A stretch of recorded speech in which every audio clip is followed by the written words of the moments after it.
রাধে রাধে। নমস্কার বন্ধুরা, আশা করি সকলে ভালো আছেন আমাদের পরম প্রিয় সখা শ্রীকৃষ্ণের আশীর্বাদে।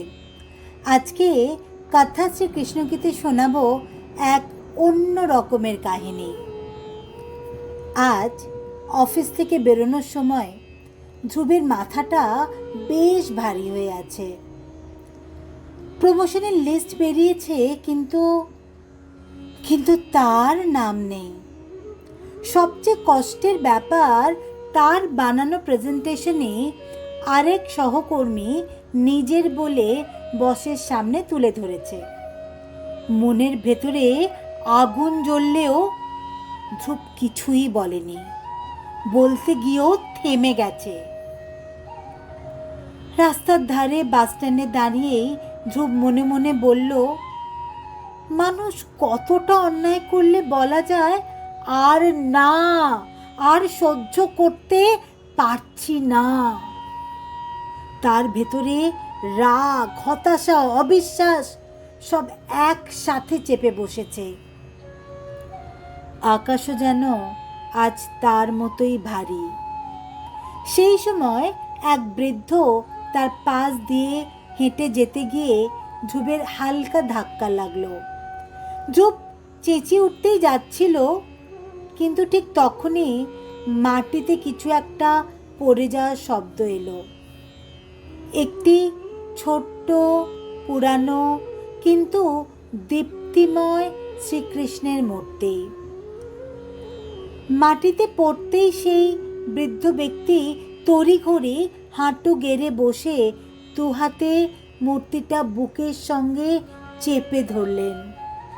ধীরে ধীরে তার চোখ দিয়ে জল গড়িয়ে পড়ল। ধ্রুব অবাক হয়ে শুধু বলল, ভেঙে গেছে নাকি? বৃদ্ধ ব্যক্তি মাথা নাড়লেন। না বাবা, শ্রীকৃষ্ণ ভাঙে না, ভাঙি আমরা। যখন রাগ করি, যখন মন ছোট হয়ে যায়। ধ্রুব থমকে গেল। এক অচেনা মানুষের কথা কিভাবে যেন তার মনের গভীরে গিয়ে লাগলো। বৃদ্ধ মানুষটি মূর্তিটিকে যত্ন করে ব্যাগে রাখতে রাখতে বললেন, জীবনে যখন অন্যায় হয়, শ্রীকৃষ্ণ প্রথমেই শেখান রাগ করে নয়, শান্ত থেকে নিজের সত্যটা প্রকাশ করতে। ধ্রুব যেন নিজের ভিতরে নতুন এক আলো, নতুন এক দিশার অনুভব করল।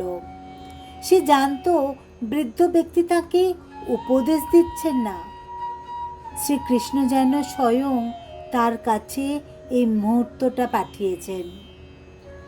পরদিন অফিস গিয়ে ধ্রুব আর কারোর ওপর রাগ করল না, কোনো প্রমাণ লুকোলো না। চুপচাপ বসের কাছে নিজের কাজ, ডেটা, ইমেল সব সাজিয়ে রেখে দিল। শান্ত, পরিষ্কার, নির্ভীক। বস সব বুঝলেন, সহকর্মী চুপ। আর ধ্রুব বুঝল, সহ্য করা মানে দুর্বল হওয়া নয়, সহ্য করা মানে নিজের অবস্থানকে সঠিকভাবে ধরে রাখা। সেদিন রাতে বাড়ি ফেরার পথে ধ্রুবের মনে শুধু একটি কথাই বাজছিল, যা স্থায়ী নয় তা নিয়ে রাগ করা বৃথা।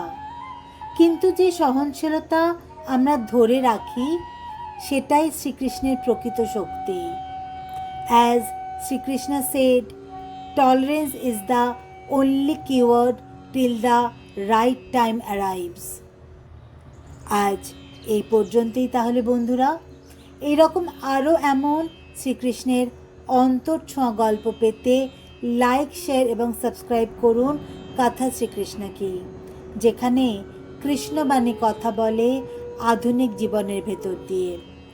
और अगर आप ऐसे ही श्री कृष्णा स्टोरी हिंदी में सुनना पसंद करते हैं तो प्लीज़ स्टे कनेक्टेड विथ लीला राधे कृष्ण की यूट्यूब चैनल।